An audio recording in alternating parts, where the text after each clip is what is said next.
নমস্কাৰ আমি চাৰিটা বস্তু আলোচনা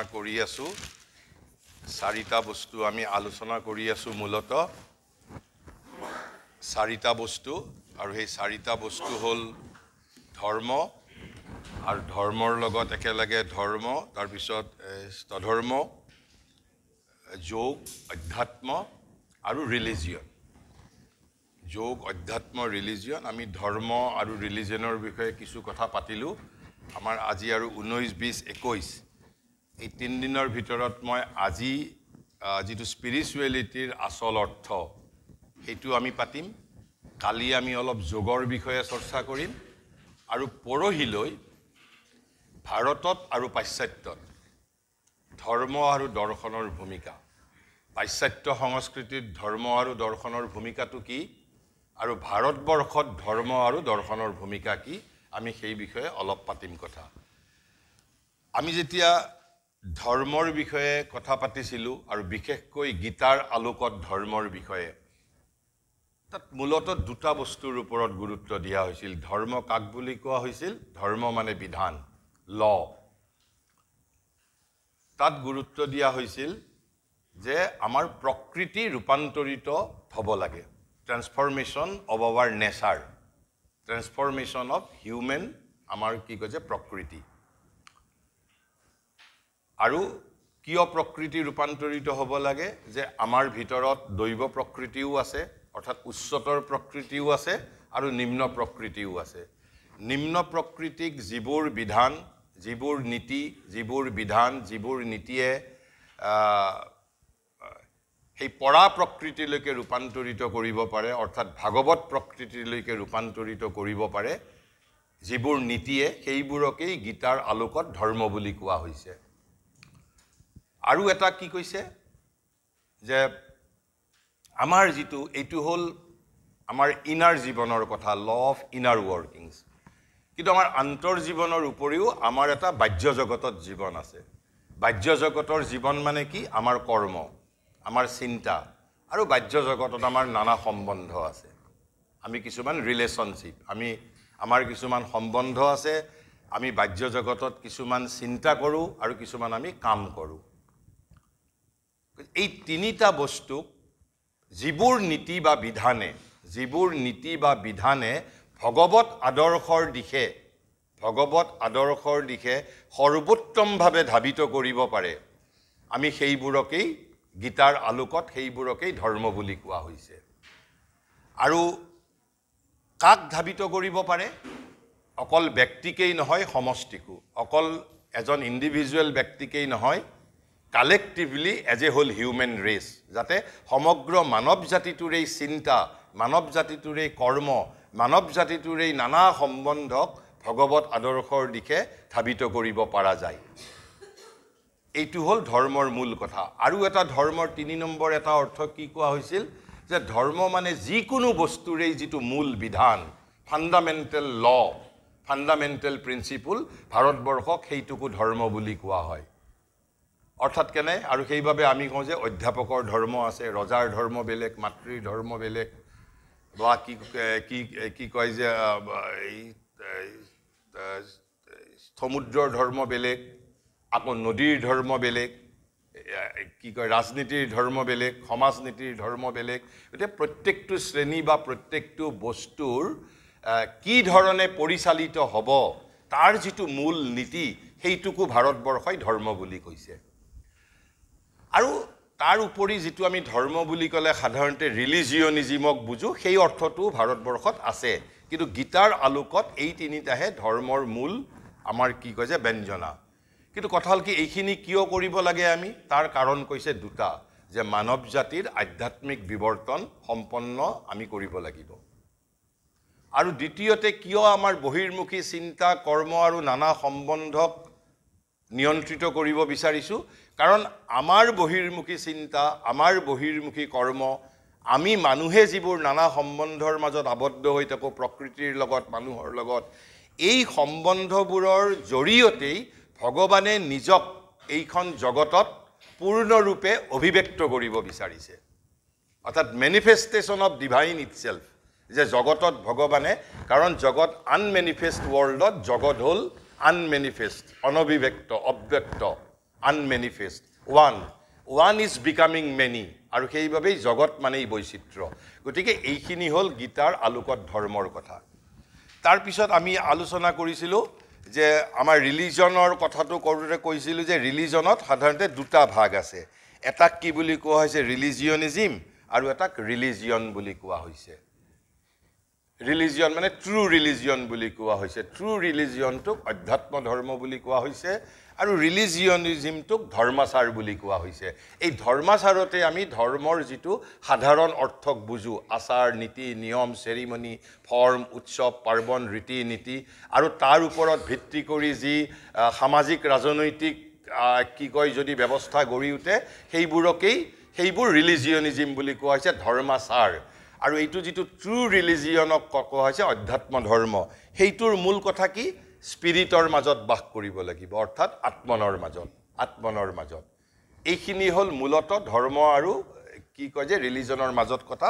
আৰু এটা ট্ৰু ৰিলিজিয়নৰ এলিমেণ্ট হ'ল কি ভগৱানৰ প্ৰতি আমাৰ ভক্তি ভগৱানৰ সন্ধান আৰু ভগৱানৰ ভগৱত প্ৰাপ্তি আৰু ভগৱত সন্ধান এই দুটাও ধৰ্মৰ কাম যিটো ট্ৰু ৰিলিজিয়নৰ কাম কিয় ট্ৰু ৰিলিজিয়ন বুলি কোৱা হৈছে অধ্যাত্ম ধৰ্ম বুলি কোৱা হৈছে ৰিলিজনৰ এই এছপেক্টটোৱেই কিছু পৰিমাণে অধ্যাত্মৰ অৰ্থৰ লগত মিলে কিছু পৰিমাণে বুলি কৈছোঁ কিন্তু তাৰ মাজতো গুণগত পাৰ্থক্য আছে মূলত গীতাৰ আলোকত ধৰ্ম হ'ল আমাৰ প্ৰকৃতি কৰ্ম চিন্তা আৰু সম্বন্ধৰ পৰিচালনা আমাৰ আন্তৰ প্ৰকৃতিৰ আৰু আমাৰ ৰিলিজন হ'ল যে আচল ৰিলিজনটো হ'ল আত্মাৰ মাজত বাস কৰা ভগৱানক জানা আৰু ভগৱত প্ৰাপ্তি বা ভগৱত সন্ধান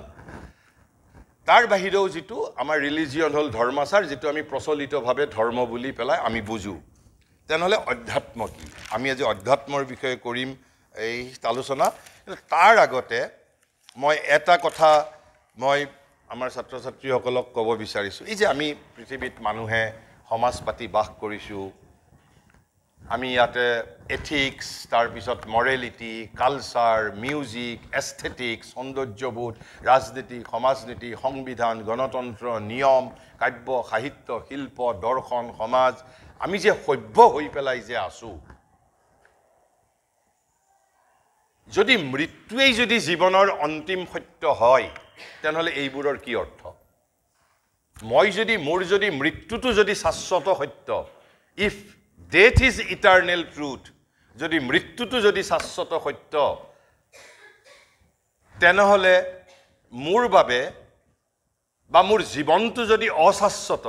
মোৰ জীৱনটোৱেই যদি মৰণশীল তেনেহ'লে এইবোৰ বস্তুৰ কি শাশ্বত মূল্য থাকিব পাৰে তেনেহ'লে ধৰ্ম কাব্য সাহিত্য শিল্প গণতন্ত্ৰ সমাজনীতি ৰাজনীতি শিক্ষা সংস্কৃতি আমি যিবোৰ মানৱ জাতি আমি যে সভ্যতাৰ ফালে যে আগবাঢ়ি গৈ আছোঁ নিৰন্তৰভাৱে যদি মোৰ জীৱনটোৱেই যদি অশাশ্বত মোৰ জীৱনটোৱেই যদি সনাতন নহয় মোৰ জীৱনটোৱেই যদি খন্তেকীয়া তেনেহ'লে এই বস্তুবোৰৰ কি সাৰ্থকতা তেনেহ'লে মোৰ বাবে ইণ্ডিভিজুৱেলি কি সাৰ্থকতা কিয় আমি তেতিয়াহ'লে যিটো আৰু সেইবাবে ভাৰতবৰ্ষত চাৰ্বাক নামৰ এটা দৰ্শন আছে তোমালোকে নিশ্চয় ভাৰতীয় দৰ্শনৰ বিষয়ে পঢ়িলে জানিম চাৰ্বাক নামৰ চাৰ্বাক বহুতে কয় এটা দৰ্শনৰ পৰম্পৰা বুলিও কয় আৰু কোনোবাই কয় এজন দাৰ্শনিক বুলিও কয় এটা শ্ৰেণীৰ দাৰ্শনিকক চাৰ্বাক এটা শ্ৰেণী বুলিও কোৱা হয় যেনেকৈ ব্যাস এজন বুলিও কোৱা হয় ব্যাস এটা পৰম্পৰা বুলিও কোৱা হয় ঠিক সেইধৰণে চাৰ্বাক এটা দৰ্শনৰ এটা ভাগ বুলিও কোৱা হয় আৰু চাৰ্বাক নামৰ এজন দাৰ্শনিককো আমি কি কয় যে কৰোঁ ইংগিত সেই দৰ্শনটোত সেইবাবে কৈছে ঋণং কৃত্তা ঘৃতং পিপেত যে জীৱনৰ কোনো ধৰণৰ জীৱন অশাশ্বত জীৱনৰ কোনো সনাতন প্ৰমূল্য নাই যে মৃত্যুৱেই আমাৰ অন্তিম সত্য গতিকে যি 2-4 দিন জীয়াই আছোঁ জন্তু যি ধৰণে থাকে আমি বুদ্ধি পাইছোঁ আমি বুদ্ধিৰে মুঠৰ ওপৰত মাৰি কাটি আমি খাব লাগে খাই মুঠৰ ওপৰত সুখে সন্তোষে আনকি পাশ্চাত্যক যি আমি জড়বাদ বুলি কওঁ পাশ্চাত্যৰ জড়বাদতকৈও ভয়ংকৰ জড়বাদ এই একেই ভাৰতবৰ্ষত যেনেকৈ একদম ভাৰতবৰ্ষই যে ব্ৰহ্মসত্য জগত মিথ্যা বুলি কৈছে একেধৰণে ভাৰতবৰ্ষয়ো কৈছে যে ঋণং কৃত্তা ঘৃতং পিবেত যে ঋণ কৰি হ'লেও আমি ঘিউ খাব লাগে তেনেহ'লে এই যে কিন্তু আমি সামাজিকভাৱেও আমাৰ জীৱনটো আমি তেনেহ'লে সভ্যভাৱে জীয়াই থকাৰ ওপৰত গুৰুত্ব দিওঁ ধৰ্মৰ কথা নকলোৱেই যেনিবা স্পিৰিচুৱেলিটি দৰ্শনৰ কথা নকলোৱেই যেনিবা আমি সমাজ পাতি বাস কৰিছোঁ আমি নীতিবোধ সংবিধান নিয়ম নীতি সৌন্দৰ্যবোধ সংগীত কলা কাব্য সাহিত্য পৰিয়াল সমাজ এইবোৰ পাতি বাস কৰিছোঁ কি প্ৰয়োজন তেতিয়াহ'লে যদি ময়েই যদি অশাশ্বত ময়েই যদি ক্ষণস্থায়ী ক্ষণভংগুৰ তেনেহ'লে মোৰ বাবে এইবোৰৰ প্ৰমূল্য কি এইবোৰৰ মূল্য কি হিউমেন ভেলুজৰ মূল্য কি কাৰণ মই কালিও মৰি যাব পাৰোঁ আৰু মই 10 মিনিট পিছতো মই ইয়াৰ পৰা নোহোৱা হৈ যাব পাৰোঁ তেনেহ'লে ভাৰতীয় সভ্যতা সংস্কৃতি ভাৰতীয় দৰ্শনক মই সাহসৰ সৈতে কৈছোঁ দৃঢ়তাৰ সৈতে কৈছোঁ সাহসৰ সৈতে কৈছোঁ আৰু কোনোবাই যদি বিৰোধ কৰে মই তৰ্ক কৰিবৰ বাবেও প্ৰস্তুত ভাৰতীয় সংস্কৃতি ভাৰতীয় অধ্যাত্ম ভাৰতীয় যোগ ভাৰতৰ সমগ্ৰ ভাৰতীয়ত্বৰ ভিত্তি মাত্ৰ এটাই আমি শাশ্বত আমি মৰণশীল নহয় গতিকে ভাৰতবৰ্ষৰ যিটো কেন্দ্ৰীয় তত্ত্ব ভাৰতীয় সংস্কৃতি ভাৰতীয় অধ্যাত্ম ভাৰতীয় শিক্ষা ভাৰতীয় নন্দন তত্ত্ব ভাৰতীয় অলংকাৰ শাস্ত্ৰ ভাৰতীয় দৰ্শন সকলোৰে মূলত যিটো চেণ্ট্ৰেল থিয়ৰী সেই চেণ্ট্ৰেল থিয়ৰী হ'ল theory of the spirit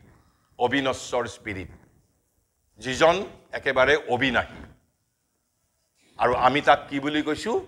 supreme reality বুলি কৈছোঁ কোনোবাই এবছলিউট বুলি কৈছে ওৱান উইদাউট ছেকেণ্ড বুলি কৈছে আৰু ভাৰত নামটোৰ কোনো কথা নাই নামটো এতিয়াও আমি যদি ভাবোঁ নতুনো নামকৰণ কৰিব পাৰোঁ গীতাই পুৰুষোত্তম বুলি কৈছে নামৰ লগত কোনো কথা নাই কিন্তু কৈছে ব্ৰহ্মণ বুলি আমি কৈছোঁ ব্ৰহ্মা বেলেগ বস্তু যে ব্ৰহ্মণ বুলি কৈছোঁ তাৰমানে এই ব্ৰহ্মণ আল্টিমেট সত্যৰ এটা ভূমি এটা প্লেন অফ এক্সিষ্টেঞ্চ হ'ল সেই আনমেনিফেষ্ট এটা আল্টিমেট ৰিয়েলিটি আল্টিমেট ট্ৰুথ আৰু সেই ব্ৰহ্মণেই বেদান্তই কৈছে সমগ্ৰ জগত সেই ব্ৰহ্মণৰেই কেৱল মাত্ৰ অভিব্যক্তি বুলি কৈছে প্ৰকাশ বুলি কৈছে সেল্ফ এক্সপ্ৰেছন অফ ব্ৰহ্মণ বুলি কৈছে সেই যিটো ব্ৰহ্মণ যিটো ultimate reality has become this universe become this manifestation বুলি ক'লে আমাৰ বাবে বেছি শব্দটো সামগ্ৰিক হয় যদি আমি বিশ্ব প্ৰপঞ্চ বুলি যদি কওঁ তেতিয়া বেছি আমাৰ বাবে অৰ্থটো সমগ্ৰ হয় আনকি আমিতো পৃথিৱী বুলি ক'বই নোৱাৰোঁ কাৰণ জগতত আমি দেখি থকা পাৰ্থিৱ পৃথিৱীৰ বাহিৰেও বেদে কৈছে অনেক পৃথিৱী আছে ৱৰ্ল্ড বিয়ণ্ডছ ৱৰ্ল্ড আনকি একেবাৰে বিশ্ব ব্ৰহ্মাণ্ড শব্দটো ক'লেও কিজানি অলপ ক্ষুদ্ৰ হ'ব তাতকৈ আমি মেনিফেষ্টেশ্যনটো সম্ভূতি বুলি যিটো কোৱা হয় ইংৰাজীত মানে কি কয় সংস্কৃতত গতিকে এই সমগ্ৰ সম্ভূতি সমগ্ৰ প্ৰকাশ সমগ্ৰ আমাৰ যিটো মেনিফেষ্টেশ্যন এক্সপ্ৰেশ্যন কাৰ কি কৈছে ব্ৰহ্মণৰ তেনেহ'লে আমি কোন সমগ্ৰ জগতৰ ভিতৰতে আমি এটা অংশ গতিকে আমি এতিয়া পালোঁ ব্ৰহ্মণৰ এটা ভূমি হ'ল ট্ৰেন্সেণ্ডেণ্টেল অতীন্দ্ৰিয় আৰু ততীন্দ্ৰিয় মানে কি আমি ইন্দ্ৰিয়ৰ জৰিয়তে সেই ব্ৰহ্মণৰ সন্ধান নাপাওঁ আমি ইন্দ্ৰিয়ৰ জৰিয়তে অৰ্থাৎ চকু কাণ নাক আমাৰ যিবোৰ আমাৰ পঞ্চেন্দ্ৰিয় আছে সেই পঞ্চেন্দ্ৰিয়ৰ জৰিয়তে আমি সেই ব্ৰহ্মণক কেতিয়াও সন্ধান কৰিব নোৱাৰোঁ বুলি ভাৰতৰ ধৰ্মশাস্ত্ৰ বা ভাৰতৰ স্পিৰিচুৱেলিটিয়ে কৈছে যোগে কৈছে গতিকে এটা হ'ল আনমেনিফেষ্ট ডিভাইন দ্বিতীয়তে তাৰপিছত গীতাই কৈছে এই সমগ্ৰ জগত কি ক'ত কৈছে 7 নম্বৰ অধ্যায়ৰ 19 নম্বৰ শ্লোকত কৈছে কি বুলি কৈছে বাসুদেৱম সৰ্বম ইতি কৈছে যে এই সমগ্ৰ জগত কৈছে যে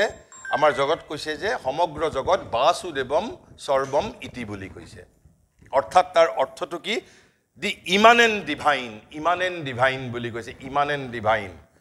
বাসুদেৱ শব্দটোৰ অৰ্থ হ'ল ইমানেণ্ট শব্দটোৰ অৰ্থ হ'ল অন্তৰ্নিহিত পৰিব্যাপ্ত পৰিপূৰ্ণ অৰ্থাৎ এই সমগ্ৰ জগতৰ যিটো অন্তৰ্নিহিত যিটো সত্তা সেইটোৰ নামেই হ'ল বাসুদেৱ সেইটোৰ নামেই হ'ল বাসুদেৱ গতিকে কৈছে যে দি ইমানেণ্ট ডিভাইন কি কয় যে Vasudev is all that is বাসুদেৱম সৰ্বম ইতি সমগ্ৰ জগত মানে বাসুদেৱ গীতাই যেনিবা ভাষাটো অলপ বেলেগ কৰি কৈছে আমি কি বুলি কৈছিলোঁ যে আমাক একেবাৰে পিয়ৰ বেদান্ত দৰ্শনে কি বুলি কৈছে সমগ্ৰ জগত ব্ৰহ্মণৰ প্ৰকাশ বুলি কৈছে ব্ৰহ্মণৰ মেনিফেষ্টেশ্যন বুলি কৈছে গীতাই যেনিবা আৰু ইণ্টিমেটলি অন্তৰংগভাৱে কৈছে কি শ্ৰীকৃষ্ণই কৈছে সমগ্ৰ জগত মানেই মই মাটি বায়ু পানী সকলো বুলি কৈছে তেনেহ'লে এই যে আমি ক'লো ওৱান ইজ বিকামিং মেনি বা গীতাই যে ক'লে বাসুদেৱম সৰ্বম ইতি আৰু বাসুদেৱম সৰ্বম সেই তাৰ অৰ্থটো কি যে পৃথিৱীৰ এটা অন্তৰ্নিহিত যিটো কি কয় ব্ৰহ্মণ অৰ্থাৎ আমি দেখি থকা বিশ্ব প্ৰপঞ্চৰ অন্তৰ্নিহিত হৈ আছে সেই একেই ব্ৰহ্মণৰেই কেৱল মাত্ৰ প্ৰকাশ যিটো গীতাত শ্ৰীকৃষ্ণই বিশ্বৰূপত দেখুৱাইছে ইণ্টিমেটলি অন্তৰংগভাৱে কাক দেখাইছিলে নিজৰ শিষ্য ধনুৰ্ধৰ এই অৰ্জুনক দেখুৱাইছিল কিন্তু যেতিয়া ব্ৰহ্মণে জগতত নিজক আত্মপ্ৰকাশ কৰে তেতিয়া কিন্তু ব্ৰহ্মণক আৰু ব্ৰহ্মণ বুলি আমাৰ টেকনিকেলি কোৱা নহয় তেতিয়া কি বুলি কোৱা হয় তেতিয়া আত্মন বুলি কোৱা হয় তেতিয়া ব্ৰহ্মণক আত্মন বুলি কোৱা হয় তেনেহ'লে আমি আল্টিমেট ৰিয়েলিটিৰ দ্বিতীয় এটা প্লেন অফ এক্সিষ্টেন্স কি পালোঁ ইউনিভাৰ্ছ তাৰমানে এজন হ'ল ট্ৰেন্সেণ্ডেণ্টেল ডিভাইন আৰু এজন হ'ল ইউনিভাৰ্চেল ডিভাইন আমি পালোঁ সমগ্ৰ জগতত যিজন অন্তৰ্নিহিত হৈ আছে তাৰপিছত এতিয়া এই কথাখিনি কিন্তু গীতাৰ আগত কোনে কৈছে সমগ্ৰ জগতত যে ব্ৰহ্মণ অন্তৰ্নিহিত হৈ আছে কোনে কৈছে বেদে কৈছে আৰু তাৰপিছত উপনিষদে একেবাৰে ব্ৰহ্ম শব্দটোৱেই কৰিছে ব্যৱহাৰ গীতাই যেনিবা বাসুদেৱ শব্দটো ব্যৱহাৰ কৰিছে উপনিষদৰ বিশেষকৈ ছান্দোগ্য উপনিষদৰ তৃতীয় অধ্যায় মানে 3.14.1 কোনটোক বল্লী কয় কোনটোক অধ্যায় কয় অলপ কেতিয়াবা কোনোবাই অধ্যায়টোক বল্লী বুলি কয় বল্লীটোকো কেতিয়াবা চেপ্টাৰ বুলি কয় অৰ্থাৎ 3.14.1 শ্লোকটোত কি বুলি কৈছে সৰ্বং খলবিদং ব্ৰহ্ম তাৰ অৰ্থ কি কৈছে দিছ ইজ ইনডিড ব্ৰহ্মণ তাৰমানে জগতত ব্ৰহ্মণৰ বাহিৰে আৰু কোনো সত্তাই নাই বাট টেকনিকেলি জগতৰ ব্ৰহ্মণজনক আমি আত্মন বুলি কওঁ এটা হ'ল তেনেহ'লে ব্ৰহ্মণ এটা আত্মন ইউনিভাৰ্চেল নাৰায়ণ ইউনিভাৰ্চেল আমি যিজন কি কয়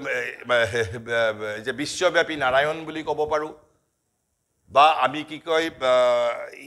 উপনিষদৰ ভাষাত ব্ৰহ্মণ বুলি ক'ব পাৰোঁ গতিকে সেই আল্টিমেট ৰিয়েলিটিটোৰেই মেনিফেষ্টেশ্যন সমগ্ৰ জগত জীৱ প্ৰকৃতি মানুহ কৰ্ম সকলো বস্তু তাৰপিছত কথো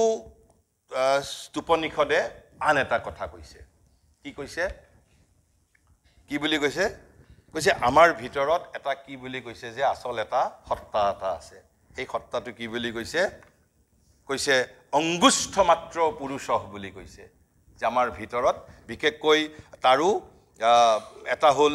2.1.12 আৰু 13 এই দুটা মন্ত্ৰ বা শ্লোক জানাটো খুব দৰকাৰ 2.1.12 and 30 2.1.12 and 13 আৰু এটা কৈছে কি 2.3.17 তাত মূল বস্তুটো কৈছে আমাৰ ভিতৰত কৈছে বুঢ়া আঙুলিটোৰ সমান অংগুষ্ঠ মাত্ৰ পুৰুষ থকা বুলি কৈছে পুৰুষ থকা বুলি কৈছে মই অলপ এদিনৰ এই আলোচনাত কৈছিলোঁ যে যেতিয়া একেই ব্ৰহ্মণ জগতত নিজক যেতিয়া মেনিফেষ্ট কৰে তেতিয়া আমি তেওঁক আত্মন বুলি কওঁ যেতিয়া সেই ভগৱানটো যেতিয়া আমাৰ ভিতৰত থাকে তেতিয়া আমি তাক পুৰুষ বুলি কওঁ পুৰুষ শব্দটোৰ অৰ্থ হ'ল যেনেকৈ আমি অন্তঃপুৰ বুলি কওঁ তেনেকৈ পুৰুষ শব্দটোৰ এটা অৰ্থ হ'ল ইনাৰ আৰু একেবাৰে স্পেচিফিক এই 13 নম্বৰ শ্লোক নে 12 নম্বৰটোত কৈছে মই ক'ব পাৰো সময়ৰ অভাৱত ক'ব খোজা নাই এই অঙ্গুষ্ঠ মাত্ৰ পুৰুষজনক অন্তৰাত্মা বুলি কৈছে অন্তৰাত্মা বুলি কৈছে আকৌ গীতাই কি বুলি কৈছে যে গীতাই আকৌ কৈছে 7 নম্বৰ অধ্যায়ৰ 4 পৰা 6 নম্বৰ শ্লোকলৈ কি কৈছে যে মোৰ দুটা প্ৰকৃতি আছে এটা পৰা প্ৰকৃতি আৰু এটা মোৰ লোৱাৰ নেচাৰ এই স্তপৰা প্ৰকৃতি বুলি কৈছে অপৰা প্ৰকৃতিৰ পৰা এই জগত হৈছে যিখন মেটেৰিয়েল ৱৰ্ল্ড অৰ্থাৎ আকাশ ভূমি বায়ু পানী মাটি কি কয় যে বায়ু পানী আৰু ফায়াৰ অগ্নি এই পঞ্চভূত আৰু তিনিটা বস্তু কি মন বুদ্ধি আৰু অহংকাৰ মন বুদ্ধি আৰু আমাৰ অহং এই আঠটা এলিমেন্ট শ্ৰীকৃষ্ণই নিজৰ অপৰা প্ৰকৃতি বুলি কৈছে লোৱাৰ নেচাৰ বুলি কৈছে আৰু কৈছে তেওঁৰ এটা পৰা প্ৰকৃতি আছে হায়াৰ নেচাৰ আছে আৰু তেওঁৰ পৰা প্ৰকৃতিটোহে জীৱ হৈছে আৰু জীৱ হোৱা কথাটো ক'ত কৈছে আহিত 15 নম্বৰ অধ্যায়ৰ 7 নম্বৰ শ্লোকত কি বুলি কৈছে মমৈ বাংশু জীৱ লোক জীৱ ভূত সনাতন কৈছে সমগ্ৰ জগতত আমি যাক জীৱ বুলি কৈছো সেই জীৱ আসলতে মোৰ সনাতন অংশ কিন্তু সনাতন অংশটো আৰু গীতাই পিছত জীৱাত্ম বুলি কৈছে কিন্তু জীৱাত্মটো ক'ত থাকে বুলি কৈছে সেইখিনি কথা আমাক এই কথোত এই উপনিষদে কৈছে অঙ্গুষ্ঠ মাত্ৰ পুৰুষ আৰু ক'ত স্থিত বুলি কৈছে আমাৰ অন্তৰাত্মাৰ ভিতৰত বুলি কৈছে আৰু তেতিয়া হলে এই অঙ্গুষ্ঠ মাত্ৰ পুৰুষটো কি আমাক গীতাই কোৱা এই যে গীতাই কোৱা মমৈ বাংশু অৰ্থাৎ মম এব অংশ মাই পোৰ্শন ইটাৰনেল মোৰ শাশ্বত অংশ কিন্তু ইয়াত আমি দুটা শব্দ পালো এটা জীৱাত্ম শব্দ পালো এটা অন্তৰাত্মা শব্দ পালো জীৱাত্মাটো ইউনিভাৰ্সেল যেতিয়া তেওঁৰ পৰা প্ৰকৃতিটো কৈছে তেওঁৰ পৰা প্ৰকৃতিটোই জীৱ হৈছে তাৰ মানে এটা সাপ এটা সিংহ এটা নেউল শিয়াল আৰু মোৰ জীৱাত্মৰ মাজত কোনো পাৰ্থক্য নাই identical it is one same principle one rather same শব্দটো কলেও ভুল হ'ব ওয়ান আইডেন্টিকেল প্ৰিন্সিপল যেটো আমাৰ ইয়াতে মহাপুৰুষ শংকৰদেৱেও কি কয় নিজৰ কি এই কীৰ্তন পুথিত মানে কৈছে যে কুকুৰৰ শৃগালৰ এই সকলোৰে কি কয় সোলটো একেই কিন্তু তেতিয়াহলে আমি প্ৰত্যেকে ভিন্ন ভিন্ন কিয় আমাৰ প্ৰত্যেকৰে মাজত বৈশিষ্ট্যটো কিয় আছে আমাৰ প্ৰত্যেকৰে মাজত ইন্ডিভিজুৱেল বৈচিত্ৰ্য কিয় আছে প্ৰত্যেকৰে চেতনাৰ স্তৰ পৃথক পৃথক আমাৰ প্ৰত্যেকৰে বিৱৰ্তনৰ স্তৰ ভিন্ন ভিন্ন তেতিয়াই আমি কথা উপনিষদে যেটো কৈছে অঙ্গুষ্ঠ মাত্ৰ পুৰুষ সেইটো আমাৰ অন্তৰাত্মা তেনেহলে অন্তৰাত্মা আৰু এই জীৱাত্ম যেটো গীতাত কৈছে যে মম এইব অংশ সনাতন এই দুটাৰ মাজত পাৰ্থক্য কি অন্তৰাত্মা is nothing but deputy of the জীৱাত্মা ডেপুটি অফ দি সেই জীৱাত্মটোৰ ডেপুটি এটা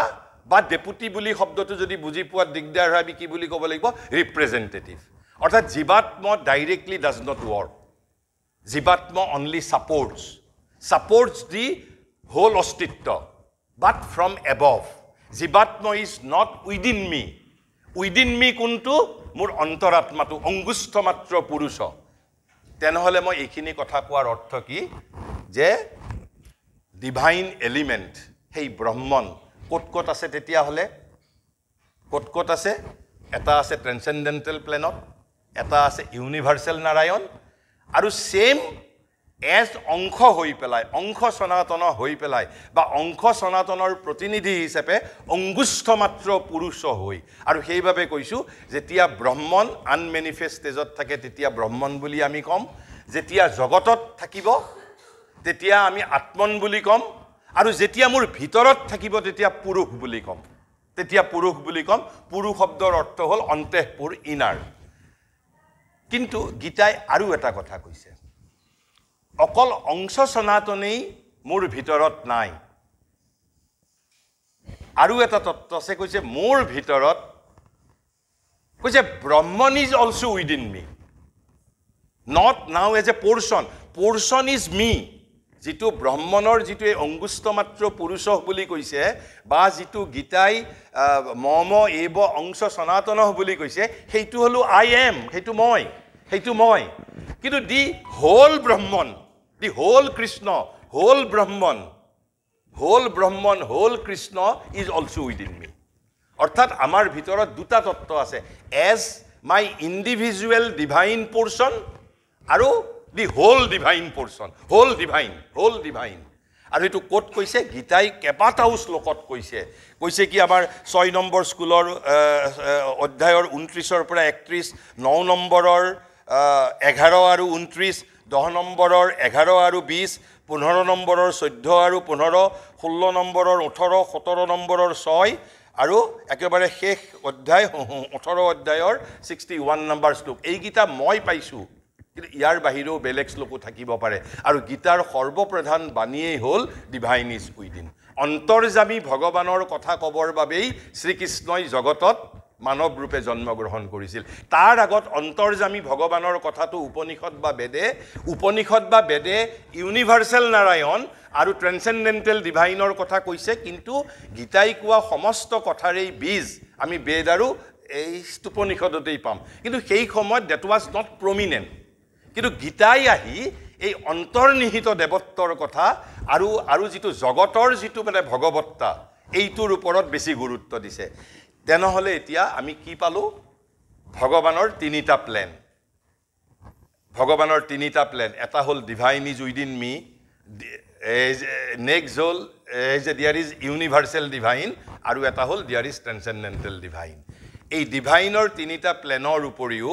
আই am the portion eternal of the divine, which is কি বুলি কৈছে? অংগুষ্ঠ মাত্ৰ পুৰুষ, আমাৰ অন্তৰাত্মা বুলি কৈছে। আৰু সেই অন্তৰাত্মা কাৰ প্ৰতিনিধি? জীৱাত্মৰ প্ৰতিনিধি। জীৱাত্মা ফ্ৰম এবভ ছাপৰ্টছ। এই জীৱাত্মই জন্মগ্ৰহণ নকৰে। এই যিটো জীৱাত্ম অজৰ আৰু অমৰ, এই জীৱাত্মৰ পুনৰ্জন্ম নহয়। পুনৰ্জন্ম কাৰ হয়? এই অংগুষ্ঠ মাত্ৰ পুৰুষৰ মোৰ যিটো অন্তৰাত্মা। এই আমি যেতিয়া পুনৰ্জন্ম হয় বুলি যেতিয়া আমি কওঁ, সেই পুনৰ্জন্ম কাৰ হয়? অংগুষ্ঠ মাত্ৰ পুৰুষটোৰহে হয়। অৰ্থাৎ যিটো মোৰ অন্তৰাত্মা, my individual being, which is not like yours. তোমাৰ যিটো আত্মা আছে, তোমালোকৰ যিটো আত্মাটো, প্ৰত্যেকৰে আত্মাটো বা যিটো আমি আত্মা বুলি কওঁতে আমি তাক ইণ্ডিভিজুৱেল চ'ল বুলি কৈছোঁ, আমাৰ ইনাৰ চ'ল বুলি কৈছোঁ, সেইটো প্ৰত্যেকৰে ভিন্ন ভিন্ন। কিন্তু যদি জীৱাত্ম, আমাৰ প্ৰত্যেকৰে জীৱাত্মটো কিন্তু এটাই বস্তু। আৰু সেই প্ৰত্যেকৰে লগত একে জীৱাত্মটোৱে ছাপৰ্ট কৰিছে। সেই জীৱাত্মটোৱে জগতৰ বিৱৰ্তনত অংশগ্ৰহণ নকৰে। কেৱল মাত্ৰ যেতিয়া অন্তৰাত্মাটোৱে বাৰে বাৰে পুনৰ্জন্ম গ্ৰহণ কৰে, অন্তৰাত্মাটোক from above it supports only, it supports. আৰু সেই অন্তৰাত্মাটো সেই জীৱাত্মৰেই প্ৰতিনিধি। কাৰণ এই গোটেই কথাখিনি কোৱাৰ মোৰ উদ্দেশ্য দুটা, যে ডিভাইনৰ প্লেন অফ এক্সিষ্টেঞ্চটো ক'ত আছে, ভূমি কি, যে আমি যিটো আল্টিমেট সত্য বুলি কৈছোঁ, আল্টিমেট সত্যৰ ভূমি তেনেহ'লে ত্ৰিবিধ। এটা হ'ল উইদিন মি, এটা ইউনিভাৰ্চ অৰ্থাৎ মেনিফেষ্টেশ্যন, আৰু এটা হ'ল ট্ৰেন্সেণ্ডেণ্টেল। আৰু তাৰ উপৰিও মোৰ মাজত এটা ডিভাইন এটা পোৰ্চন আছে, হুইচ ইজ মি। সেইটোহে আচল মই, আৰু সেই যিটো সত্তা এজ ৰিপ্ৰেজেণ্টেটিভ অফ দি জীৱাত্ম, আৰু জীৱাত্ম as portion of the, as eternal portion of the divine is immortal, অমৰ। এই যে জগতত আমি নীতিবোধ, আমাৰ নীতিবোধ, ধৰ্ম, সমাজনীতি, ৰাজনীতি, অৰ্থনীতি, গণতন্ত্ৰ, কাব্য, সাহিত্য, শিল্প, ধৰ্ম, দৰ্শন, সভ্যতা, সংস্কৃতি, এই সকলোবোৰৰ এইবাবেহে মূল্য আছে, বিকজ আই এম ইমৰ্টেল। মই অশাশ্বত নহয়। মই যে প্ৰথমতে যিটো কথা ক'বলৈ গৈছিলোঁ, মই অশাশ্বত যদি, তেনেহ'লে সমগ্ৰ পৃথিৱীৰো কোনো মূল্য নাই। মই শাশ্বত সত্তা, মই বাৰে বাৰে জন্ম গ্ৰহণ কৰিম। আৰু মই ইয়াত কিয় আহোঁ? বাৰে বাৰে মোৰ উত্তৰোত্তৰ বিৱৰ্তনৰ বাবে, উত্তৰোত্তৰ বিকাশৰ বাবে। সেইবাবে জগতো স্থায়ীভাৱে থাকিব লাগিব, জগতো সুস্থিৰভাৱে থাকিব লাগিব, আৰু ময়ো বিৱৰ্তনটো যাতে মোৰো বিৱৰ্তন হৈ থাকে। জগত ভগৱানৰ লীলা, ভগৱানৰ ক্ষেত্ৰ, ভগৱানে নিজকেই আত্মপ্ৰকাশ কৰাৰ বাবে জগত হ'ল ক্ষেত্ৰ, জীৱনটো এটা ক্ষেত্ৰ, ফিল্ড। আৰু সেই ফিল্ডৰ ৰহস্য কি? মোৰ অন্তৰাত্মাৰ ক্ৰমবিৱৰ্তন। আৰু সেই বিৱৰ্তন কেতিয়ালৈ হ'ব? আমাৰ কৈছে যে আল্টিমেট ট্ৰুথ ইজ ইনফাইনাইট। সি পূৰ্ণ হৈ গৈয়েই থাকিব। তাৰ সেই পূৰ্ণতাৰ কোনো আদি নাই, অন্ত নাই, সীমা নাই তাৰ। তেনেহ'লে এইকেইটাই হ'ল মূল তত্ত্ব কোনোবাই যদি আমাক যদি সোধে এতিয়া এই সমগ্ৰ জগতৰ কিয় মূল্য আছে কাৰণ জগত মানে হ'ল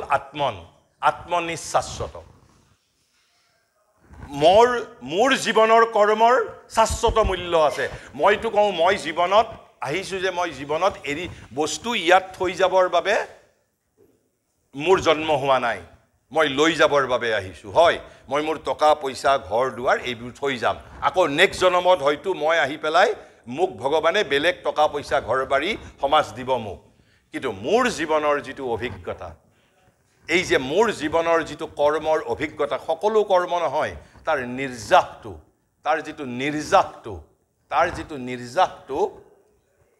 তাৰ যিটো এছেন্সটো সোলে ৰেকৰ্ড কৰে এই যিটো অংগুষ্ঠ মাত্ৰ পুৰুষ আমি যিমান কাম towards divine ideal towards perfection সকলো কথা নহয় আত্মাৰ বাবে আত্মা বুলি কওঁতে যিটো মোৰ ইণ্ডিভিজুৱেল সোলটোৰ বাবে যিখিনি প্ৰয়োজনীয় কথা আমাৰ জীৱনৰ নানা ধৰণৰ কৰ্ম চিন্তা এক্টিভিটি আমাৰ সম্বন্ধ আমাৰ প্ৰয়াস অহুপুৰুষাৰ্থ আমাৰ চাকৰি আমাৰ ছাত্ৰ জীৱন আমাৰ ফেমিলি জীৱন এই সমগ্ৰ জীৱনৰ যিটো অনুভৱৰ যিটো নিৰ্যাসটো যেনেকৈ কয় হাঁহে গাখীৰ আৰু পানীৰ পৰা অকল গাখীৰখিনি খায় ঠিক সেই ধৰণে আত্মাই তাৰ যিটো এইটোক শ্ৰী অৰবিন্দই ইংৰাজীত কৈছে সাইকিক এক্সপেৰিয়েন্স সাইকিক শব্দটোৰ ইংৰাজীত অৰ্থ হ'ল ইনাৰ গতিকে অন্তৰাত্মাৰ বাবে প্ৰয়োজনীয় অনুভৱখিনিহে অন্তৰাত্মাৰ ৰেকৰ্ডছ তেনেহ'লে এতিয়া মই অধ্যাত্মৰ অৰ্থ ক'বলৈ গৈ এইখিনি কথা কিয় কৈছোঁ অধ্যাত্মৰ অৰ্থ এই চাৰিটা তত্ত্বক জনা বুজা ৰিয়েলাইজ কৰা একেবাৰে যদি সহজ ভাষাত কওঁ যিটো মোৰ অন্তৰাত্মাক জানা আৰু বুজা ইয়াত প্ৰকৃতিৰ কথাটো এই তথ্যহতে নাই কিয় যেতিয়া মই অন্তৰাত্মাক প্ৰাপ্ত কৰিব পাৰিম অন্তৰাত্মাটোৱে যি কৰিব লাগে it will take the leadership of my life কিন্তু বৰ্তমান সময়ত আমাৰ জীৱনৰ নেতৃত্ব কোনে বহন কৰিছে ইগোটো প্ৰকৃতিৰ এটা মেকানিজিম ইগো ইজ নট প্ৰকৃতিও ডিভাইনৰে বস্তু কিন্তু তেওঁৰ সেইটো অপৰা প্ৰকৃতি বুলি কৈছে লোৱাৰ নেচাৰ বুলি কৈছে আমি যিখন দেখি থকা প্ৰকৃতি অৰ্থাৎ এই পাঁচবিধ মৌল যিটো আমাৰ তত্ত্ব আৰু বুদ্ধি অহংকাৰ আৰু মন এই আঠটা মিলি লোৱাৰ নেচাৰ বুলি কৈছে যে গতিকে ইগোটো হ'ল এটা প্ৰকৃতিৰ মেকানিজিম আমাৰ বিৱৰ্তনৰ প্ৰথম অৱস্থাত প্ৰয়োজনীয় সেইবাবে শ্ৰী অৰবিন্দই কৈছে এটা বাক্যতে তেওঁ প্ৰেজেণ্ট টেন্স আৰু পাষ্ট টেন্স দুইটা ব্যৱহাৰ কৰিছে কৈছে ego was the help ego is the bar কোনোবা এটা লেখাত কৈছে ego was the help ego is the bar অৰ্থাৎ একেবাৰে যিটো বিৱৰ্তনৰ আদিম পৰ্যায়ত মানুহৰ ইগোটোৰ প্ৰয়োজন আছে প্ৰকৃতিৰ এইটো এটা temporarily mechanism ego is not a being সত্তা নহয় ego is a mechanism only এটা প্ৰকৃতিৰ কৌশল আৰু তাৰ মূল বস্তুটো কি ego is nothing but a consciousness এটা চেতনা but what type of consciousness separative consciousness I am Diganta Biswa Sarma I am not the whole world বসুধৈৱ ইজ নট মাই কুটুম্বকম I am not the Mata Bhumi Putru Ahong jitu Tathorba Rikiye koise hei buli nokon moi omukore shantan orthat moi loi pelai confinement ego means confinement abaddho jitu hoi taku aru jetia manuhe solok pabo egor counterpart to whole soul rather ego is unreal temporary mechanism ei soul to he whole more asol individual asol moi and that asol moi is always immortal heibabe Sri Torobindoi koise whether I live or die I am always moi moru ba ji thaku moi sodai asu আমি শাশ্বত ভাবেহে জগত শাশ্বত ভাবেহে জগতত আমি যিবোৰ কৰ্ম কৰোঁ সেইবোৰৰ শাশ্বত প্ৰমূল্য আছে তেনেহ'লে এতিয়া এই অধ্যাত্ম মানে হ'ল এই দুটা বস্তুক জানা এই ভগৱানৰ যিটো ত্ৰিবিধ স্তৰৰ যিটো ত্ৰিবিধ ভূমিত থকা যিটো আল্টিমেট ৰিয়েলিটি ভগৱান শব্দটো কোৱাৰ লগে লগে আমি অলপ ধৰ্মৰ পৰ্যায়লৈকে নামিব লাগিব ধৰ্ম ইজ ইণ্ডিভিজুৱেল গতিকে মই আগত যিটো চাৰিটা শব্দৰ তিনিটা কোৱা হ'ল যে ব্ৰহ্মণ আত্মন তাৰপিছত কি ক'লো পুৰুষ 4 নম্বৰটো হ'ল ঈশ্বৰ ঈশ্বৰ বুলি কোৱাৰ লগে লগে সাধাৰণতে অলপ যিটো ট্ৰু ৰিলিজিয়নৰ কথাটো গড অৰ্থাৎ আমি এটা সত্তা হিচাপে আমাৰ দৰেই এটা সত্তা হিচাপে আৰু বিশেষকৈ ঈশ্বৰ শব্দটোৰ তাৎপৰ্যটো হ'ল when Brahman governs this universe Brahman does not govern this universe as Purusha or as Atman or as Brahman the same ultimate reality governs this universe in the capacity of his divinity in the capacity of Ishvara আৰু এই চাৰিটা এই তিনিটা তত্ত্বৰে কাৰণ কি কয় আমাৰ যেটো ব্ৰহ্মণ ইজ একংশত তাৰ কোনো কাউন্টাৰ পাৰ্ট নাই কিন্তু বাকি তিনিটা তত্ত্বৰে কিন্তু কাউন্টাৰ আছে তাত কাউন্টাৰ পাৰ্ট আছে আত্মনৰ লগত ৰিলেটেড ইজ মায়া প্ৰকৃতিৰ তাৰ পুৰুষৰ লগত ৰিলেটেড হ'ল আমাৰ প্ৰকৃতি আৰু ঈশ্বৰৰ লগত ৰিলেটেড হ'ল শক্তি এই শক্তি মায়া প্ৰকৃতি যেনেকে আত্মন পুৰুষ আৰু ঈশ্বৰ ব্ৰহ্মণৰ মাজত যেনেকে ডিফাৰেন্সবোৰ অলপ অলপ সূক্ষ্ম কিন্তু মূলত তত্ত্বটো একেই মায়া প্ৰকৃতি আৰু শক্তি মূলত তিনিটাৰ অৰ্থ একেই কিন্তু অলপ অলপ পাৰ্থক্য আছে মই সেইটো বিষয়ে ক'বলৈ নাযাওঁ তেনেহলে এতিয়া মই কেৱল মাত্ৰ যদি মই শ্ৰী অৰবিন্দ একেবাৰে this is his highest definition of spirituality তেওঁ স্পিৰিচুৱেলিটিৰ বিষয়ে বহু জাগাত কৈছে কিয় মই হাইয়েষ্ট বুলি ক'লো তেওঁৰ ম্যাগনাম ওপাইছ লাইফ ডিভাইনত কোৱা কথা এয়া তেওঁ এই যিটো আমি অধ্যাত্মৰ যিটো ডেফিনেশ্যন এতিয়া অলপ এই আলোচনা কৰিম it is directly from his magnum opus life divinot কৈছে তেওঁ কৈছে it must therefore be emphasized that spirituality is not a high intellectuality প্ৰথমতে তেওঁ what is not spirituality আমি যাতে কনফিউজ নকৰো সেইবোৰৰ বিষয়ে কৈছে it must therefore be emphasized that spirituality is not a high intellectuality মানে spirituality নহয় তাৰ পিছত কি কৈছে not idealism even আদৰ্শবাদ মানেও অধ্যাত্ম নহয় কৈছে not an ethical turn of mind আনকি আমাৰ নৈতিকতাও আমাৰ বাবে অধ্যাত্ম নহয় তাৰ পিছত কৈছে moral purity and austerity মানে হল তপস্যা এই তপস্যা ধ্যান কৰা বা moral purityও spirituality নহয় কিন্তু এখিনি কৈ থাকোতে হয়তো আমাৰ মনত এটা প্ৰশ্নৰ উদ্ৰেক হৈছে যে ইমানবোৰ এইবোৰ এক্সেলেন্ট থিংস এইবোৰেই যদি spirituality নহয় তেনেহলে spirituality কি সেইবোৰৰ বিষয়েও তেওঁ ক'ব নেক্সট সেন্টেন্সত কৈছে not religiosity আনকি যেটো আমি ৰিলিজিয়নিজম বুলি কৈছো সেইবোৰো স্পিৰিচুৱেলিটি নহয় কৈছে not an ardent and exalted emotional fervor একেবাৰে ভক্তিৰ উৎসাহও ইভেন স্পিৰিচুৱেলিটি নহয় ভক্তিৰ উৎসাহও স্পিৰিচুৱেলিটি নহয় তাৰপিছত কৈছে not even a compound of all these excellent things আনকি কৈছে এই যিবোৰ বস্তু excellent things বুলি কৈছে এই গোটেই বস্তুবোৰ একোটা excellent things কিন্তু এইবোৰৰ কম্বিনেশনটুকু স্পিৰিচুৱেলিটি বুলি আমি নকওঁ কিন্তু এইবোৰৰ যে তাৎপৰ্য এইবোৰৰনো তাৎপৰ্য কি সেকেন্ড ভাগত ক'ব তেওঁ তাৰপিছত কৈছে not even a mental belief এটা মানসিক বিশ্বাসও আমাৰ বাবে মানে স্পিৰিচুৱেলিটি নহয় creed or faith and emotional aspiration যেটো আমাৰ আবেগিক যেটো আমাৰ আকাংক্ষা থাকে বা আবেগিক সংকল্প সেইটো স্পিৰিচুৱেলিটি নহয়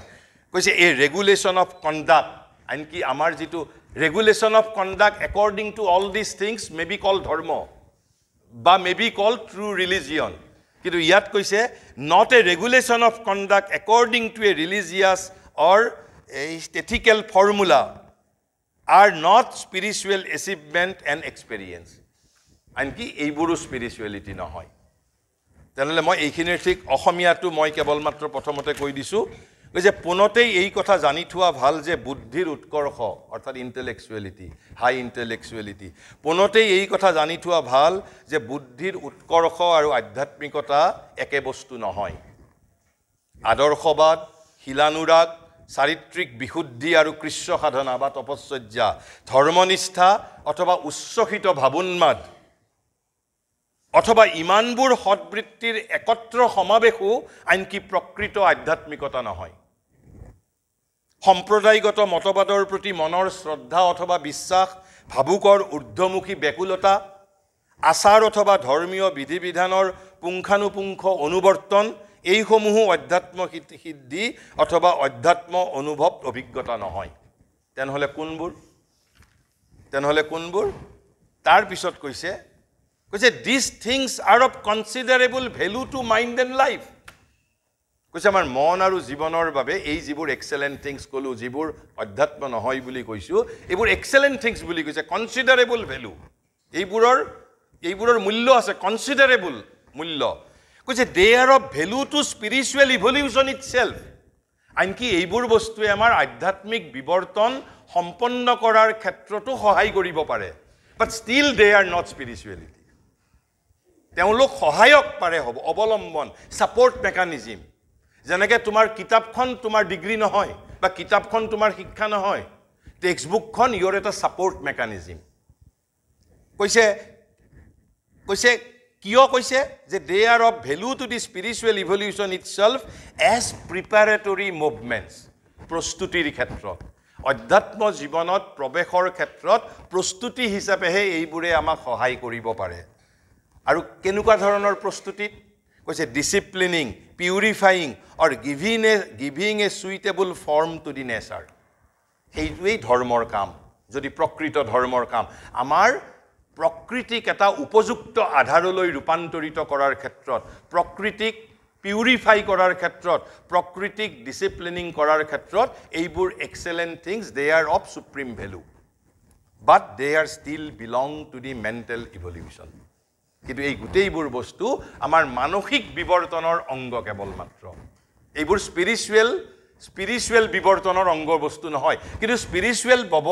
বিবৰ্তনৰ ক্ষেত্ৰত এইবোৰে আমাক ফেচিলিটেট কৰিব পাৰে আমাক সহায় কৰিব পাৰে the beginning of a spiritual realization experience change is not yet there তেনেহলে আমি অধ্যাত্ম বিবৰ্তন মানে আমাৰ চেতনাৰ আমূল ৰূপান্তৰ হ'ব লাগিব চেতনাৰ আমূল ৰূপান্তৰ মানে কি এইভাবে এতিয়া কৈছে তেনেহলে স্পিৰিচুৱেলিটি ইন ইটস এসেন্স কি তেতিয়া হলে স্বৰূপত তেতিয়া হলে আধ্যাত্মিকতা কি বা স্বৰূপত আধ্যাত্মিকতা কি যেটো মই ইয়াৰ আগত এই যে চাৰিটা তত্ত্বৰ কথা যে কলো অন্তৰাত্মা as the representative of the jivatma as the portion eternal of the supreme কি কয় যে ৰিয়েলিটি তাৰ পিছত transcendental divine universal divine and divine within me এই চাৰিটা তত্ত্বক জনা বুজা চাৰিটা তত্ত্বৰ লগত একীভূত হোৱা ইউনাইট হোৱা এইটোহে অধ্যাত্ম আৰু সেইভাবে Shri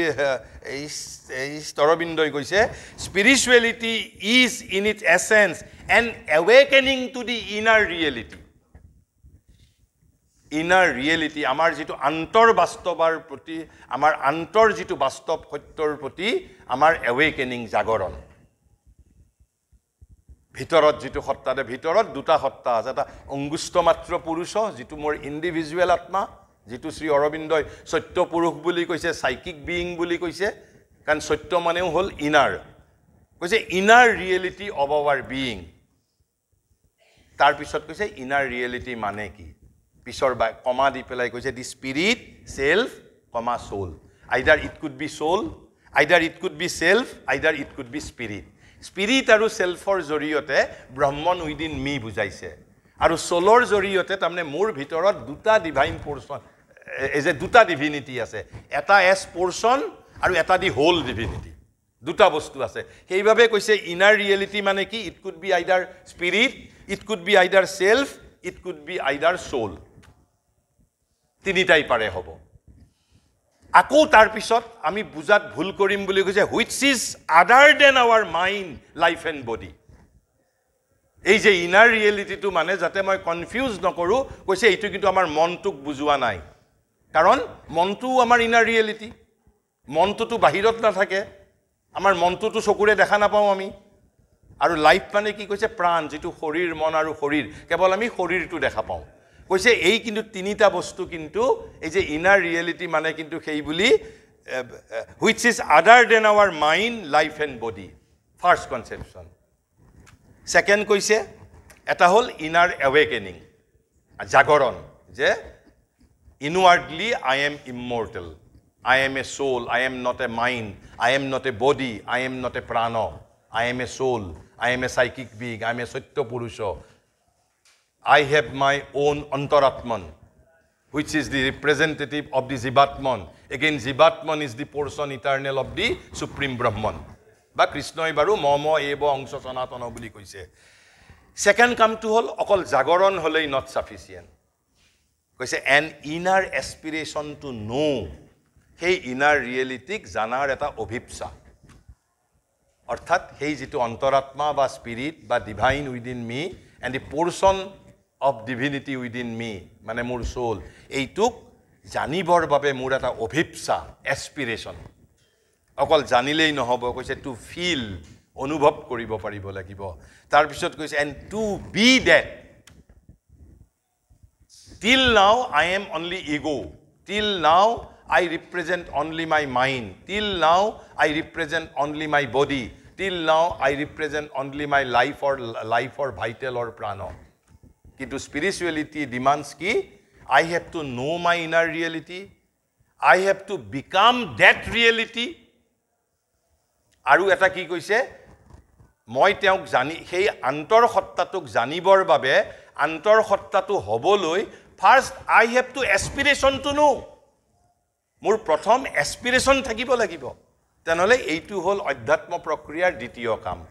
prothom tu hol an awakening to the inner reality second whole an inner aspiration to know feel and to be that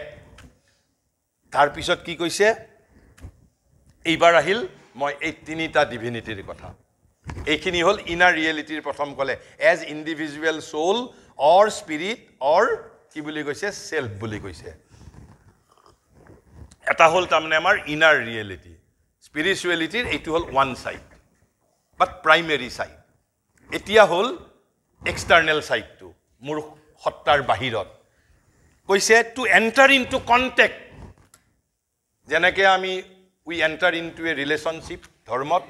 ba ami jibonor khetrotu ami jenake sombondhor majot homau tenake koise spirituality er kam hol to enter into contact kar logot contact koribo dise koise with the greater reality brihottor hotta বৃহত্তৰ সত্তা কি কৈছে beyond and pervading the universe দুটা সত্তা কৈছে inner যেটো আমাৰ greater reality দুটা এটা কৈছে beyond this universe এটা হল pervading this universe pervading মানে যেটো ইউনিভাৰ্সত পৰিব্যাপ্ত পৰিপূৰ্ণ অন্তৰ্নিহিত যেটো মই ইউনিভাৰ্সাল নাৰায়ণ বুলি কৈছো সেই ইউনিভাৰ্সাল নাৰায়ণৰ লগত অৰ্থাৎ আত্মনৰ লগত কন্টাক্ট এস্টাবলিশ কৰা আৰু কোনটোৰ লগত কৈছে with the greater reality beyond the universe অৰ্থাৎ with the ব্ৰহ্মন যদি একেবাৰে সহজ ভাষাত কওঁ প্ৰথম হল মোৰ within as a inner divinity আৰু inner soulৰ লগত সম্বন্ধ spirituality আৰু external worldত সম্বন্ধ হল মোৰ universal divine আৰু transcendental divineৰ লগত কিন্তু তেওঁ কওঁতে কৈছে এই যে ট্ৰান্সেন্ডেন্টাল ডিভাইন আৰু ইউনিভাৰ্সাল ডিভাইন অৰ্থাৎ পাৰভেডিং দি ইউনিভাৰ্স আৰু কৈছে যে বিয়ন্ড দি ইউনিভাৰ্স এই দুটা কৈছে which inhabits also our own being যেটো আমি কলো এই যে Brahman is also within me কৈছে এই দুইটা সত্তা ইনহেবিটস মানে হল থাকা বাস কৰে কোট বাস কৰে which inhabits also our own being আমাৰ নিজৰ মাজতো বাস কৰে অর্থাৎ এই transcendental Brahman universal Brahman which is call Atman universal Atman বুলি আমি তেতিয়া কওঁ কেবল বা ইউনিভার্সাল নারায়ণ বুলি কওঁ আৰু যদি গীতাৰ ভাষাত আমি কবলৈ গলে বাসুদেৱ বুলি ক'ব লাগিব যে বাসুদেৱম সৰ্বম ইতি বুলি ক'ব লাগিব এই দুইটা সত্তাৰ লগত আমি we have to establish a contact আৰু সেইটোৱেই যোগৰ ভাষাত ইউনিয়ন বুলি কয় নে নকয় কিন্তু ইউনিয়নটো পিছত আহিব প্ৰথম হ'ল সম্বন্ধ আমি কাৰবাৰ লগত একীভূত হ'বৰ লাগিলে প্ৰেম কৰিব লাগিলেওতো প্ৰথম সম্বন্ধ স্থাপন কৰিব লাগিব first step is contact establishing contact আৰু কেৱল জানিব লাগিব ডেট ট্ৰেন্সেণ্ডেণ্টেল ব্ৰহ্মন আৰু universal Brahman also inhabits our own being তাৰ পিছত কণ্টেক্টৰ পিছত কি কৰিব লাগিব কৈছে to be in communion with it and union with it communion আৰু ইউনিয়নৰ মাজত কি ইউনিয়ন হ'ল একতা একাত্মতা বাট কমিউনিয়ন সাহচৰ্য সাদৃশ্য সাযুজ্য একেবাৰে দুটা সত্তা এক হৈ যাব লাগিব তাৰো বিভিন্ন ধৰণৰ কি কয় যে প্ৰকাৰ আছে কমিউনিয়ন আৰু ইউনিয়ন শব্দটো ইউনিয়নতকৈ কমিউনিয়নটো আৰু ডিপাৰ একেবাৰে মানে দুটা সত্তা মিলি যাব লাগিব দুটা সত্তা সেইভাবে আমাৰ মুক্তিৰ বহু ধৰণৰ কনসেপ্ট আছে সাযুজ্য মুক্তি সাদৃশ্য মুক্তি সামীপ্য মুক্তি তাৰ পিছত সাধৰ্ম মুক্তি গতিকে এই সাযুজ্য মুক্তি হ'ল মাৰ্জাৰ একেবাৰে মাৰ্জাৰ উইথ দি ব্ৰহ্মন কোনো সেপাৰেট অস্তিত্ব নাথাকে আৰু কিন্তু সাদৃশ্য মুক্তি সামীপ্য মুক্তি সাধৰ্ম মুক্তিত বাই ৰিটেইনিং দি সেপাৰেট ইন্ডিভিজুৱেলিটি গতিকে হেতু কমিউনিয়ন বুলি কৈছে আৰু ইউনিয়ন যেটো আমাৰ ইউনিয়ন উইথ দি ডিভাইন প্ৰথম কন্টেক্ট তাৰ পিছত কমিউনিয়ন তাৰ পিছত ইউনিয়ন আৰু তাৰ পিছত কিন্তু তেনেহলে আমি তিনিটা কথা গম পালো ইনাৰ ৰিয়েলিটিক জাগৰণ ইনাৰ ৰিয়েলিটিক জনাৰ বাবে অভিপ্সা ইনাৰ ৰিয়েলিটিক অনুভৱ কৰা ইনাৰ ৰিয়েলিটি হৈ যোৱা আৰু এটা হ'ল ট্ৰেন্সেণ্ডেণ্টেল ডিভাইন আৰু universal divine which is greater reality যেটো ডিভাইন আমাৰ ভিতৰতো থাকে তাৰ লগত সম্বন্ধ স্থাপন তাৰ পিছত কমিউনিয়ন তাৰ পিছত ইউনিয়ন কিন্তু তাৰ পিছত আৰু এটা কাম আছে যদি সেই কামটো যদি কমপ্লিট নহয় তেনেহলেও তাক স্পিৰিচুৱেলিটি বুলি কোৱা নহব তেতিয়াও তাক ধৰ্ম বুলি কোৱা হ'ব লাগিলে অধ্যাত্ম ধৰ্ম বুলি কম আমি অধ্যাত্মৰ দিশে ধৰ্ম বুলি ক'ব পাৰিম ট্ৰু ৰিলিজিয়ন বুলি ক'ব পাৰিম কিন্তু সেই তৃতীয় কামটো যেতিয়ালৈকে নঘটিব তেতিয়ালৈকে স্পিৰিচুৱেল বিবৰ্তন সম্পন্ন হোৱা বুলি ক'ব নোৱাৰিম কেতিয়া কৈছে as a result of this aspiration contact and union এই যে আমি এস্পায়াৰ কৰিলো আমি অ্যাৱেকেন হলো আমি কন্টেক্ট এস্টাবলিশ কৰিলো কমিউনিয়ন কৰিলো ইউনিয়ন কৰিলো কৈছে as a result of this aspiration contact and union আমাৰ মাজত এটা গ্ৰোথ আহিব লাগিব বুলি কৈছে কি আহিব লাগিব a turning a conversion a transformation of our whole being আকৌ সেই জ্যোতিপ্ৰসাদে যেটো কৈছিল ৰূপান্তৰেহে জগত ধুনিয়া কৰে অৰ্থাৎ এই এস্পিৰেশন এই কন্টেক্ট এই ইউনিয়ন এই অ্যাৱেকেনিংৰ পৰিণতি স্বৰূপে কি হ'ব লাগিব মোৰ এটা কনভাৰ্সন টাৰ্নিং মানে মুখ ঘুৰুৱা এটা মোৰ টাৰ্নিং হ'ব লাগিব কনভাৰ্সন হ'ব লাগিব ট্ৰান্সফৰমেশন হ'ব লাগিব as a result of this aspiration contact and union আৰু যেতিয়া মই ৰূপান্তৰিত হম it will be a new growth I will be a new man আৰু সেইটোকে কৈছে a new being a new self a new নেচাৰলৈ আমাৰ গ্ৰোথ ৰূপান্তৰ আমি বিকশিত হ'ব লাগিব অৰ্থাৎ as a result of this aspiration contact and union through the process of conversion and transformation I have to grow to what I have to grow into a new becoming new being new self new nature মোৰ এটা প্ৰকৃতি নতুন প্ৰকৃতি মোৰ মাজত দেখা পাব লাগিব মই এটা নতুন সত্তালৈ ৰূপান্তৰিত লাগিব হ'ব মোৰ এটা নিউ বিকামিং মানে মই নতুন সম্ভূতি সম্পূৰ্ণৰূপে I have to be a new person new being গতিকে অধ্যাত্মৰ আসল একেবাৰে ইয়াতকৈ দীপাৰ অৰ্থ আৰু নাই বাকি যিবোৰ আমাৰ ইমোশনাল উচ্চকিত ভাবুন্মাদ বেকুলতা আমাৰ ভগৱানক জানাৰ বাবে যেটো আগ্ৰহ ভগৱান বুলি জানা বুলি কওঁতে এটি যে ভেগ জানা যদিও এটা শুদ্ধ দিশত কাৰণ ভগৱানক তিনি ধৰণে জানিব লাগিব as transcendental divine as universal divine as divine inhibiting within me also আৰু not only that I am not a mortal being I am spiritually immortal. That immortal being is me. I am not my mind. I am not my prana. I am not my body. গতিকে আমি অধ্যাত্ম তাৰ পিছত religion আৰু ধৰ্ম proper ধৰ্ম গীতাৰ আলোকত যেটো ধৰ্ম আৰু যেটো true spiritual religion both are foundation to move towards spirituality. কিন্তু যেটো ৰিলিজিয়নিজিমে আমাক অধ্যাত্ম বিৱৰ্তনৰ দিশে লৈ যাবও পাৰে লৈ নাযাবও পাৰে সেইবাবে মই প্ৰথম যেটো কৈছিলো সমগ্ৰ আমাৰ জীৱনৰ উদ্দেশ্যটো হ'ল কি আনকি সামাজিক নেতায়ো সামাজিক মনীষীয়েও আমাৰ ৰূপান্তৰৰ কথা কয় আমাৰ পৰিৱৰ্তনৰ কথা কয় কিন্তু তেওঁলোকৰ পৰিৱৰ্তনটো গোত্ৰান্তৰ নহয় মই গোত্ৰান্তৰটো ট্ৰান্সফৰমেশ্যন মানে গোত্ৰান্তৰ তেওঁলোকে অকল চেঞ্জৰ কথা কয় অৰ্থাৎ within the same species change to হ'ল অনলি দি ডিগ্ৰীজ কিন্তু ৰূপান্তৰ শব্দটো গোত্ৰান্তৰ শ্ৰী অনিৰ্বাণে লাইফ ডিভাইনৰ যেতিয়া ট্ৰান্সলেশ্যন কৰোঁতে তেওঁ ট্ৰান্সফৰমেশ্যন শব্দটোৰ বাংলা ৰূপান্তৰ শব্দটো কৰোঁতে কৰিছে এনকি ৰূপান্তৰ বুলিও কোৱা নাই গোত্ৰান্তৰ বুলি কৈছে গোত্ৰটোৱেই বেলেগ হৈ যাব লাগিব সেইটো আমি বুজিবৰ বাবে পপুলাৰ আমাৰ ভাৰতীয় হিন্দু পৰিয়ালত বিশেষকৈ যেতিয়া কন্যাক দান দিয়ে কন্যাৰ যদি আগত পৰাশৰ গোত্ৰ থাকে যদি ভৰদ্বাজ গোত্ৰৰ লগত যদি বিবাহ হয় তেনেহলে সেই কন্যাৰ আৰু আগৰ কি কয় পৰখাৰ গোত্ৰ বুলি তেওঁ নকয় তেওঁ ভৰদ্বাজ গোত্ৰৰ অন্তৰ্ভুক্ত হৈ যায় অৰ্থাৎ গোত্ৰান্তৰ হ'ব লাগিব you have to new becoming new self new person new being as a result of this aspiration this communion this contact this union by through the process of transformation and through the process of conversion. With this, allow me to conclude here. Thank you.